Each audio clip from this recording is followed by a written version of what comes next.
Добрый вечер. В эфире информационный выпуск Амшикшара. А сейчас по традиции расскажем коротко о самых главных событиях сегодняшнего дня. Вице-президент Беслан Бигвава посетил Сухумскую набережную и ознакомился с ходом работ по ее реконструкции. Также участок, где идут археологические раскопки. В парламенте прошел правительственный час по экономическим вопросам.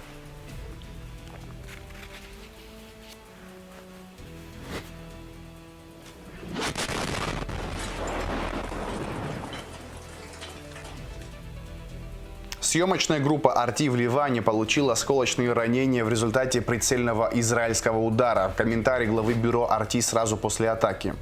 Уже третий год в рамках проекта КБФ «Ашана» при поддержке Минздрава приглашенные специалисты проводят операции детям с ТЦП. Вице-президент Беслан Бигвава посетил Сухумскую набережную и ознакомился с ходом работ по ее реконструкции. Также вице-президент осмотрел участок, где идут археологические раскопки. Беслан Бигвава возглавляет комиссию, созданную по поручению президента для контроля процесса реконструкции. Вице-президента сопровождали глава администрации президента Беслан Эшба, мэр Сухума Тимур Агрба, подрядчики и археологи. Подробности в репортаже Гугуцы Вардания. К востоку крупная оборонительная стена с водоотводами, которая венчается башней. С другой стороны, на запад, к Приморской башне, тянется наиболее древняя крепость 1-2 веков нашей эры. Археолог Инал Джопо рассказывает комиссии по реконструкции набережной во главе с вице-президентом Бесланом Бигвава об археологических раскопках в исторической части. Крепость данная уникальна, конечно, она и перестраивалась, и пристраивалась к западному и к восточному укреплению. Обнаружено много артефактов. Сколько протяженность метров получается, сейчас где ведутся работы?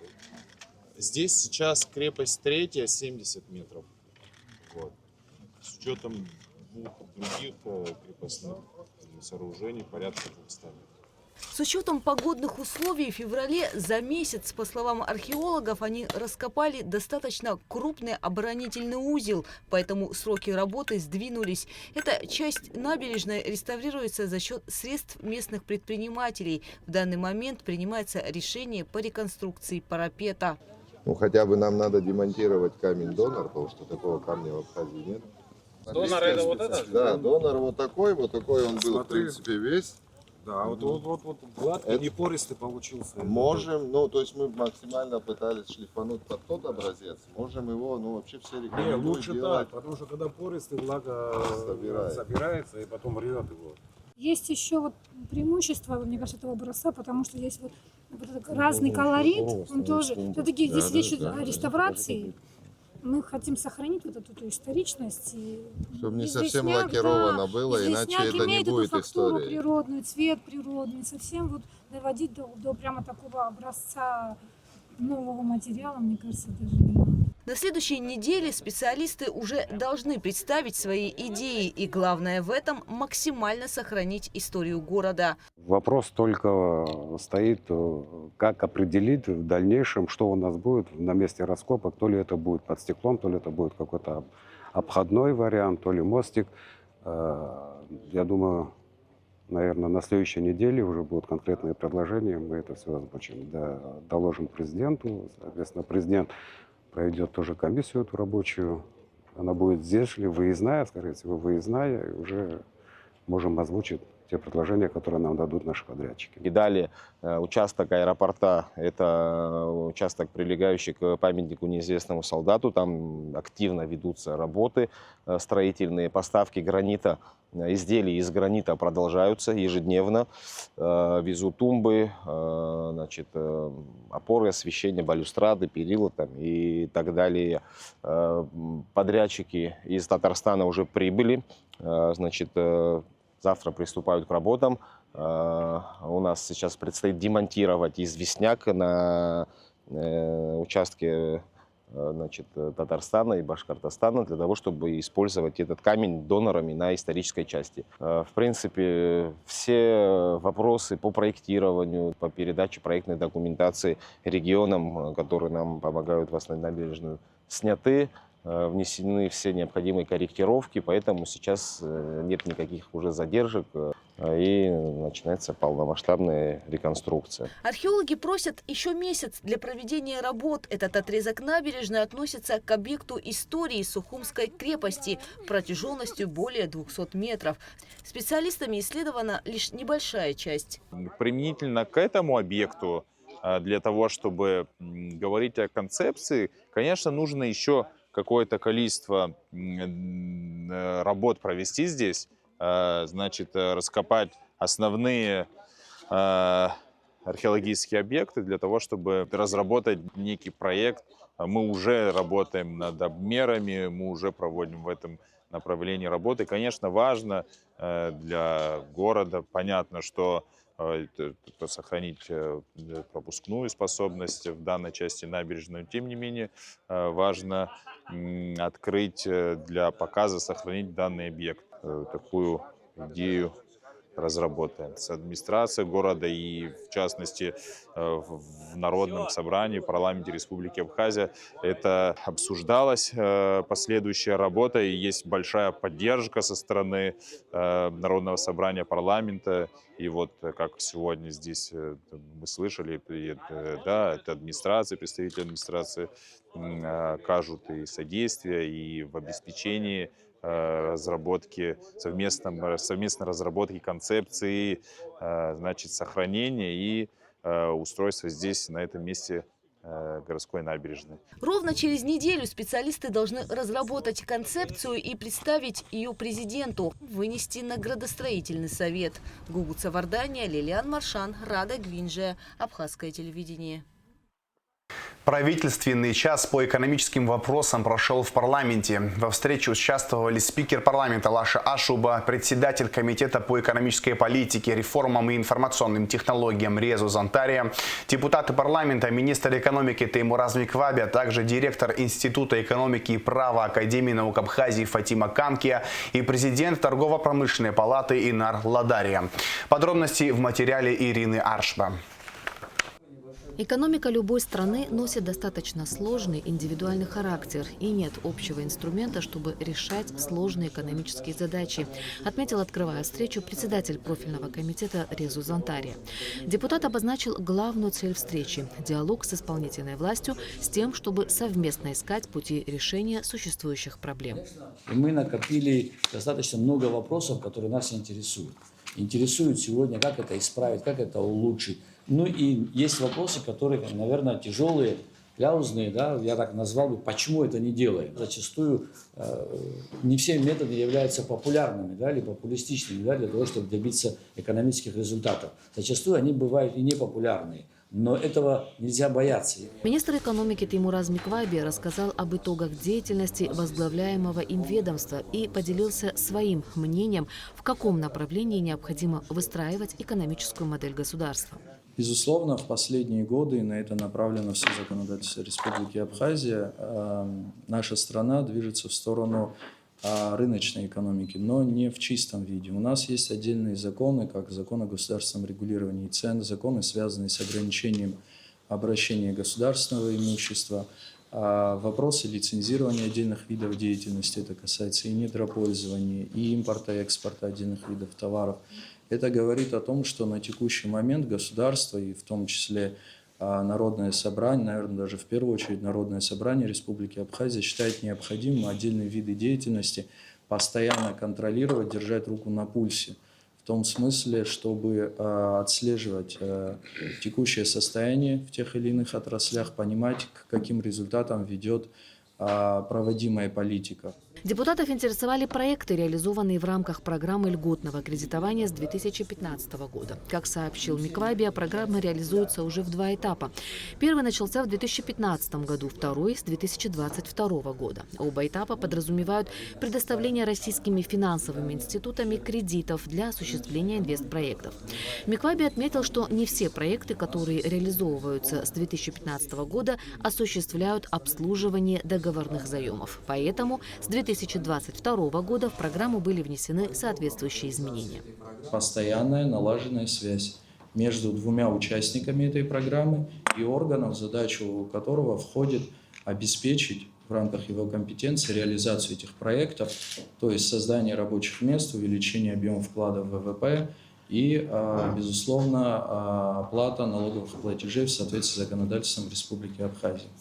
Теймураз Микваби также сообщил, что в настоящее время завершается разработка третьего этапа программы. Предполагается, что будет оцениваться количество создаваемых рабочих мест, налоговых поступлений и потенциал района, где будет создаваться предприятие в рамках льготного кредитования. Претендовать на участие в программе смогут все, кто будет соответствовать предъявляемым условиям. Министерство экономики при получении заявки в первую очередь по формальным признакам будет оценивать, все ли документы предоставлены, отдельные документы необходимо будет проверить на предмет того, являются ли они действительными или поддельными. Впоследствии именно комиссия будет определять, какой из инвестиционных проектов стоит или не стоит направлять для рассмотрения кредитной организации. Депутатов также интересовала судьба предприятий «Абхаз-Хлеб» и молочного завода, восстановленных в рамках инвестпрограммы.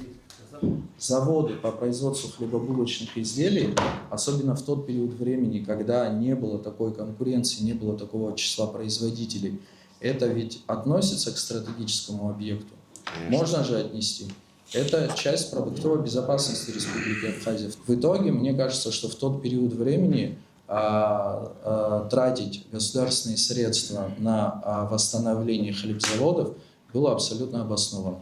В итоге на сегодняшний день какое количество хлебзаводов восстановленных не работает?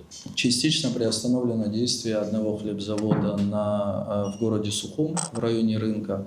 В ближайшие 2 недели мы планируем его заново открыть. Различные крупные министерства и так далее, силовые ведомства, они же не покупают различный ассортимент хлебобулочных изделий, они покупают стандартный хлеб, так называемый кирпич. В разные периоды времени контракты на поставку, хлебобулочных изделий были переданы частным организациям. В этом проблема. По рекомендации тех или иных чиновников разных уровней. Вот, собственно, с этим и связан Резу Платонович. Я был на этом Сухумском заводе, да, мы благополучно разваливаем эту отрасль. Огромный завод, огромные производственные мощности. Там это было еще в начале нашего созыва. 280 или 300 буханок в день они всего производят и их реализуют. Все. То, что касается молочного завода, на текущий момент завод функционирует. В настоящее время завод занимается производством мороженого, ряда кисломолочных продуктов, занимается фасовкой масла и последующей его реализацией на территории Республики Абхазия. Вот силами руководителя унитарного предприятия и его коллег такой результат был достигнут. Сегодня завод сам оплачивает свои расходы, в том числе связанные с выплатой заработной платы коллективу. Теймураз Микваби назвал предприятия, которые успешно справляются с поставленными задачами и показывают высокие экономические показатели. Среди них РУП, морское пароходство, Черноморэнерго, Абхаз-Вторресурсы. Дом печати и Абхаз-Универсал-Торг, как отметил Микваби, имеют хороший потенциал и содержат себя самостоятельно. Депутатов интересовал вопрос, насколько выгодно государству содержать некоторые предприятия, не лучше ли передать их в частные руки. Сухумская швейная фабрика, также город Сухум. Да. Завод «Заря». По большому счету я список закончил. Завод «Заря», который сегодня тоже является одним из моих подведов, это объект на территории города Тхварчал, и завод «Аргонавт». На текущий момент РУП все еще является подведом Министерства экономики, но сам имущественный комплекс передан Государственным комитетом по управлению госимуществом в аренду. Это, мне кажется, как раз тот момент, когда надо поднимать вопрос либо прекращение деятельности на территории этого объекта работников государственного предприятия и рассмотрение вопроса либо кому-то предоставить право приватизировать, обрести право собственности, либо передать в аренду. Понятно, что государству есть смысл пойти на уступку предпринимателю, который создает рабочие места, обеспечивает налоги в бюджет. Вот тогда, мне кажется, будет самое время для того, чтобы поднимать вопрос о приватизации. Депутатов также интересовало, будет ли расширяться территория аэропорта. В целом вопрос второго этапа, но без привязки к этим землям, безусловно, обсуждается, потому что у нас в межправительственном соглашении предусмотрено обязательство сторон, это имеется в виду и инвестор, и правительство Абхазии, и правительство России, После достижения пассажиропотока в 1 миллион пассажиров в год необходимо проработать вопрос расширения аэровокзальной инфраструктуры. Границы вообще не обсуждаются. Речь идет о том, что к этому вопросу надо вернуться, его надо дополнительно проработать, но вопрос, скажем так, промежуток земли между существующей взлетно-посадочной полосой и урезом воды не обсуждается. В рамках встречи также обсуждался вопрос ценообразования на перелеты. Чтобы все граждане республики при необходимости могли пользоваться услугами воздушной гавани, цены должны быть конкурентными с перелетом в Сочи. Однако на данный момент совершенно другая картина. Чем больше пассажиров, тем больше воздушных судов и меньше цена.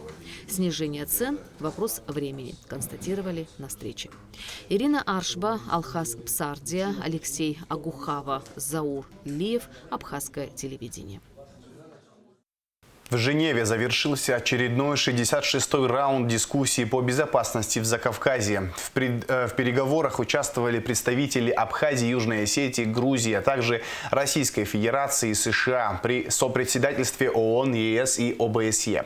Абхазскую делегацию возглавлял министр иностранных дел Олег Барцец. В составе делегации заместитель министра Одиссей Бигвава, сотрудники МИД Лаша Авицба и Артур Гагулия.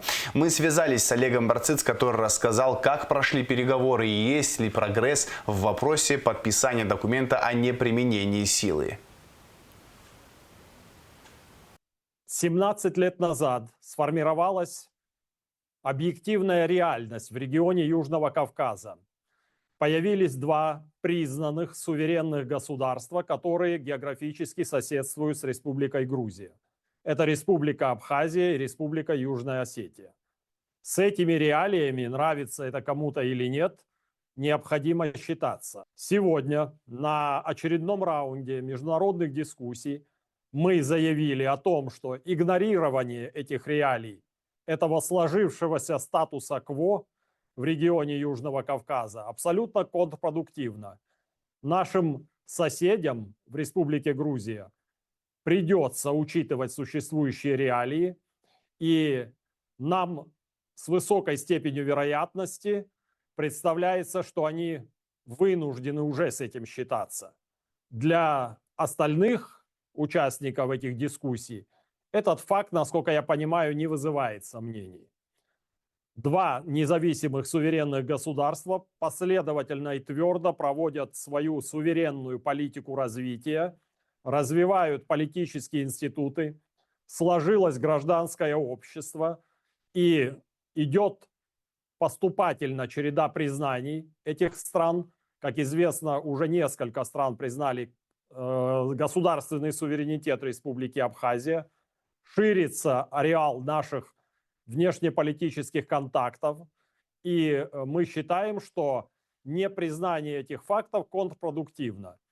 Сопредседатели женевских дискуссий просят о позитивной динамике в переговорах, продвигаться по пути к достижению юридически обязывающего соглашения о неприменении военной силы. Разумеется, на этом пути стоит учитывать сложившиеся реалии.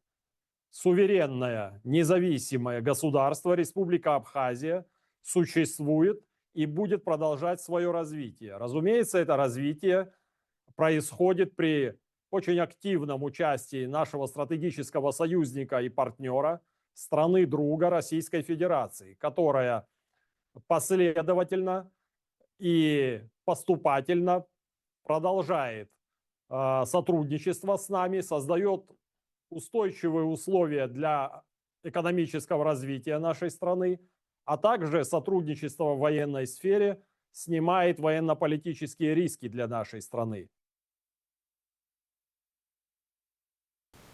Посол Республики Абхазия в Республике Никарагуа Аля Сайба вручил 18 марта копии верительных грамот министру иностранных дел Никарагуа Вальдраку Дженске. В мероприятии участвовали советник президента по вопросам инвестиций, торговли и международного сотрудничества Лауриано Артега и представители официальных СМИ Никарагуа.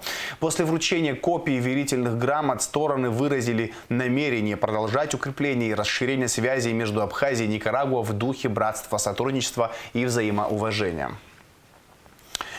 Глава бюро Арти в Ливане Стив Суини получил ранение после прилета израильской ракеты на юге страны. Вместе с ним ранение получил и оператор. В распоряжении АГТРК видео, на котором запечатлен сам момент удара. Съемочная группа была атакована, несмотря на то, что была в опознавательных жилетах с надписью «Пресса».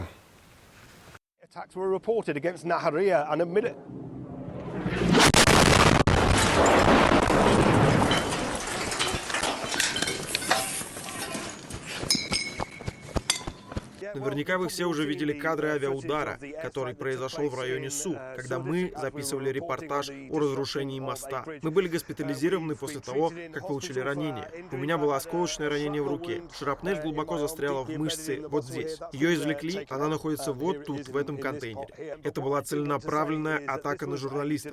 Это был израильский удар, который был нанесен истребителем. То, что мы здесь снимали, это был просто репортаж об израильских атаках на мосты, разрушение которых фактически отрежут Южный Ливан от остальной части страны. 1 миллион людей теперь стали внутренними беженцами. И вот что является настоящей проблемой, а не то, что нас, журналистов, атакуют. То, что мы видим сейчас и о чем мы сообщали, это план Израиля по этнической чистке на юге Ливана. В этом нет сомнений. И ощущение, что по масштабу это либо совпадет, либо превысит то, что было во время Накбы. Это принудительное переселение миллиона человек, которое является военным преступлением. Также мы должны сказать, что нападение на журналистов является военным преступлением. Нападение на гражданскую инфраструктуру тоже является военным преступлением. Но если они думают, что смогут заставить нас замолчать, если они думают, что мы останемся вне игры, то они очень ошибаются. Представитель МИД Российской Федерации Мария Захарова уже прокомментировала атаку на журналистов, отметив трагическую закономерность произошедшего. На фоне убийства 200 журналистов в Газе, случившееся сегодня, случайным назвать нельзя. Тем более ракета попала не в важный стратегический военный объект, а в место проведения репортажа, отметила Захарова. 13 аппаратов по добыче криптовалют обнаружили сотрудники Управления экономической безопасности и противодействия коррупции МВД и Госстандарта Абхазии в селе Кочара. Общая мощность потребления составила порядка 26 киловатт-часов. Владелец оборудования установлен. Это житель села Лабра Зейтунян Мисак Рафикович. Оборудование демонтировано и помещено на склад Госстандарта. 36 операций, 216 зафиксированных осмотров детей с ДЦП провели приглашенные специалисты в рамках проекта КБФ «Ашана. Здоровое поколение». Проект реализуется уже 3-й год при поддержке Минздрава Республики. Аэлита Арутюнян расскажет подробнее. Здоровое поколение – проект, помогающий детям с ДЦП или тяжелыми нарушениями опорно-двигательного аппарата. На протяжении 3 лет фонд Ашана в рамках этого проекта занимается организацией медицинской помощи прямо на месте. У родителей подопечных была просьба создать условия, чтобы не увозить тяжелобольных детей за сотни километров, а лечить их дома, в Республиканской детской больнице. Запрос был услышан и начались поиски специалистов. Так произошло знакомство с одним из ведущих оперирующих хирургов Георгием Чибировым. Вместе с ним приезжает анестезиолог Роланд Бечинов, кандидат медицинских наук. Это представители знаменитой Курганской школы, специалисты по сложнейшей ортопедии. Когда провели первый этап операции и увидели результаты, люди стали просить продолжать такую деятельность, и фонд продолжил. София Малия – одна из подопечных фонда. С рождения у нее была вальгусная деформация стопы. При этом заболевании стопа заваливается внутрь, мешая человеку передвигаться. София Малия с мамой ездили в Краснодар, где врачи, как рассказывает девочка, сказали о том, что операция не нужна, и просто прописали ортопедическую обувь. Прошло время, я перестала носить ортопедическую обувь и вот Ашана, когда сказали, что приедет доктор, мы пошли с мамой на прием в детскую поликлинику, нам сказали, что нужно делать операцию, тут без оперативного вмешательства не получится никак. Мне сделали операцию, результат очень хороший. Анита Харчелава, тоже подопечная фонда, очень любит прогулки. Изо дня в день она выходит из дома. Несмотря на то, что ей тяжело передвигаться, девочка не унывает, смело делая каждый шаг. После проведенной операции Анита стала ходить лучше. Мне стало легко ходить, я вообще перестала садиться, сажусь редко, когда только устаю. До появления проекта фонд Ашана направлял своих подопечных за границу, в основном в Российскую Федерацию, для оказания оперативной помощи. Но возникали сложности. Были ситуации, когда у родителей и у подопечных не было соответствующих документов, гражданства России, а у кого-то были просрочены паспорта, а помощь была срочно необходима. Благодаря проекту выезжать никуда не нужно, что облегчает жизнь и детям, и их родителям. Когда ты столкнешься с тем, что ребенок сам себя обслуживает, это во многого стоит. Если можно здесь проводить эти операции, я советую это всем. Не надо выезжать, не надо свои там нервы оставлять ни морально, ни физически, никак. Так что это большой прогресс. У нее именно весь диагноз в ногах. У нее тетрапорез ног именно. Во время родов у нас был поврежденный нерв, и у нас одна нога укорочение на 1,5 сантиметра. Я ко многим врачам обращалась, и мне говорили, что это очень маленький сантиметр, и с возрастом у него все будет нормально. Но на это нужно время. Ну, время прошло, уже 10, 11, 12 лет ему, как говорится, исполнилось, но улучшений никаких не было. Сделали операцию. У нас все очень хорошо. Я очень довольна, что спустя стольких лет я наконец-то увидела улучшение у ребенка.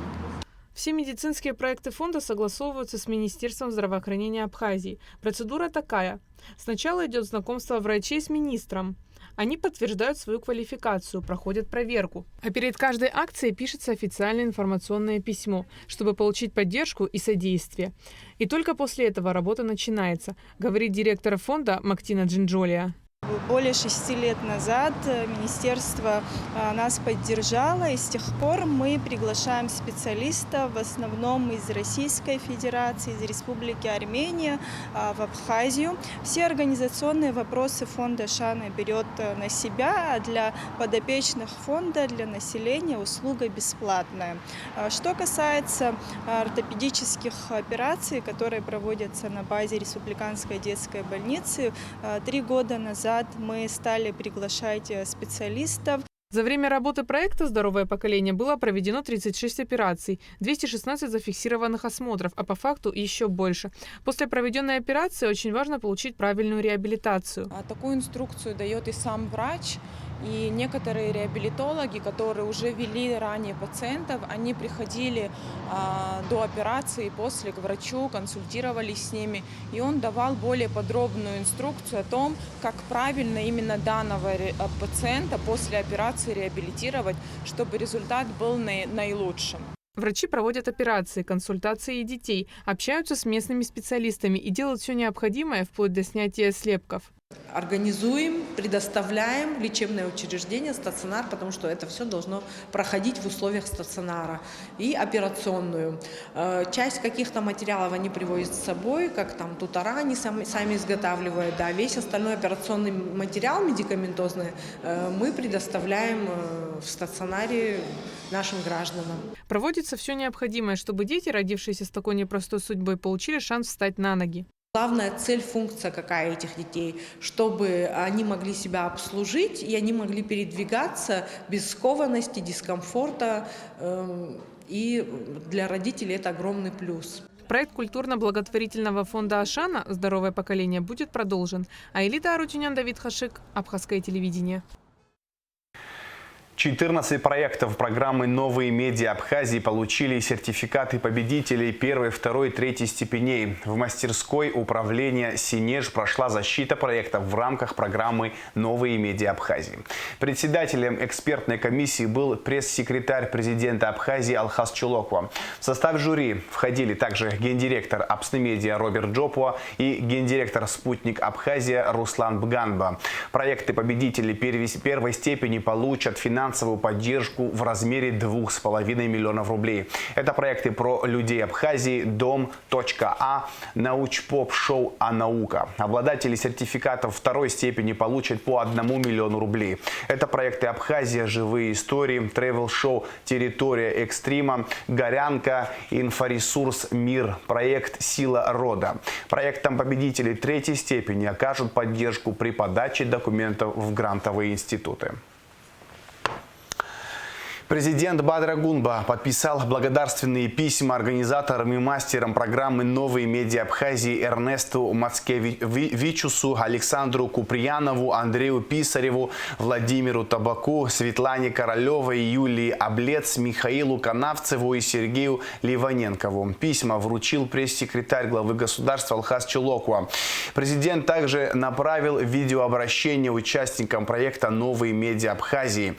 Глава государства поздравил их с завершением последнего модуля образовательного проекта. Дорогие друзья, прежде всего хочу поздравить вас с завершением последнего модуля образовательного проекта «Новые медиа Абхазии». Этот проект стал значимым событием. Он объединил талантливых людей, которые стремятся развивать журналистику, новые медиа и цифровые коммуникации. Для нашей страны это особенно важно, поскольку сильная, профессиональная и ответственная журналистика играет большую роль в развитии общества и государства. Именно вы будете формировать современное информационное пространство нашей страны, рассказывать миру о жизни независимой Абхазии, о ее культуре, традициях и достижениях. 17 школьников из Донецкой Народной Республики стали гостями Санкт-Петербурга в рамках уникального гуманитарного проекта, инициированного известным государственным и общественным деятелем, меценатом и председателем Высшего совета ВАК Мусой Экзековым. Это лишь первая группа. Всего в Санкт-Петербург приедут более 300 детей из Донбасса. Шазина Ханагу расскажет детали.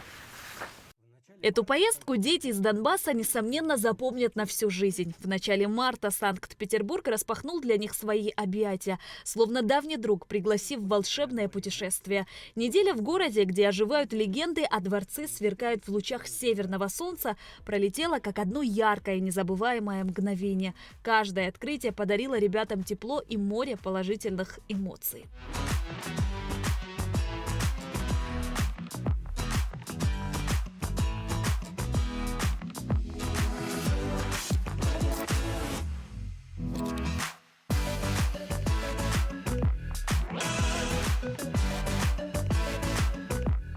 Программа первого визита была продумана с любовью и вниманием к каждой детали. От уютного отдыха в Гранд-Каньоне до увлекательных путешествий в мир истории, культуры и науки. Ребята с восторгом наслаждались шедеврами Эрмитажа, прикоснулись к великим тайнам искусства, отправились в космическое путешествие в планетарий номер 1, исследовали страну в миниатюре в музее Гранд Макет Россия и окунулись в морскую славу Кронштадта. Особый интерес вызвала экскурсия в Политехнический университет, настоящую кузницу инженерных кадров.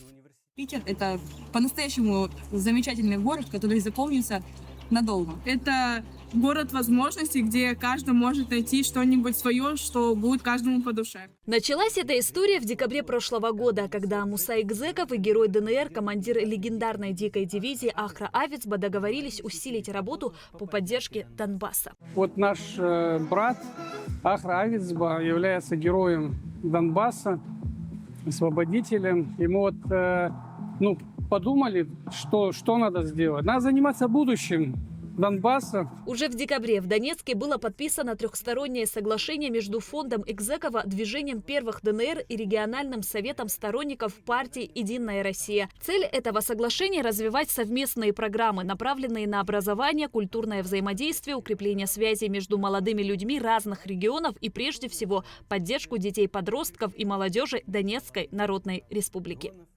С такой страстью и с такой готовностью развивать государство через свое развитие, только так можно развивать государство, у нас всегда будет большой успех. Нашими представителями собрались теперь уже для того, чтобы было вами сделано первое общее задание месяца – поддержать наш регион, чтобы мы отправили детей, чтобы они перезагрузились, отдохнули и культурно обогатились. Спасибо большое за эту возможность для наших ребят, для наших детей. Уверен, что у нас все получится с такими партнерами, друзьями. Вариантов не получится у нас нет, поэтому успехов нам. Таким образом, одним из первых совместных проектов стала поездка детей из ДНР в прекрасный Санкт-Петербург. Более 300 ребят получат шанс увидеть город на Неве своими глазами. А сейчас первая группа из 17 юных гостей приехала в северную столицу. Кульминацией насыщенной недели стала встреча Мусы Игзекова с ребятами. Говорили о будущем, выборе жизненного пути и, конечно, делились впечатлениями от поездки. Очень сильно понравился Эрмитаж. Да, это... Я помню, я даже делала проект по Эрмитажу и всегда мечтала туда попасть. Вот, мечты сбываются, да. Здорово. И мы готовы для вас открывать разные новые возможности. Будем проводить всевозможные конкурсы, чтобы дети, молодежь в целом раскрывали свои, по сути, все грани таланта. Я очень хочу, чтобы была возможность у вас увидеть многогранность нашей великой страны. Петербург как город культуры, город высокого образования, науки, город созидания. Муса Игзеков подчеркнул, что эта поездка лишь начало большой программы. Уже скоро в Санкт-Петербург приедут новые группы школьников, планируются другие образовательные и культурные проекты. Расставались как старые добрые друзья. Муса Игзеков пригласил ребят приехать в Санкт-Петербург летом, чтобы увидеть знаменитые белые ночи и покататься по каналам. Поддержка молодежи Донбасса – это большая системная работа. И впереди у организаторов много совместных проектов. Шазина Ханагуа, Абхазское телевидение. 27 и 28 марта Государственный русский театр драмы представит премьеру спектакля «Пролетая над гнездом кукушки» по культовому роману Кена Кизи. Это первая постановка знаменитого произведения на абхазской сцене. Режиссером-постановщиком выступила заслуженная артистка России, ведущая актриса Малого театра и Ленкома Алла Юганова. По ее словам, спектакль исследует неуловимые границы между нормальностью и безумием, напоминая зрителю о важности попытки изменить мир, даже если победа кажется невозможной. Постановка объединила на одной сцене актеров труппы Русдрама и новое поколение артистов, выпускников училища имени Щепкина. Билеты доступны на сайте rusdram.org, в кассе театра и офисах Амобайл. А сейчас расскажем о погоде. В пятницу, 20 марта, в Абхазии ожидается облачная погода, ночью и утром без осадков, днем местами дождь. Температура воздуха ночью 5-10, днем 10-15 градусов тепла. Температура морской воды плюс 10 градусов.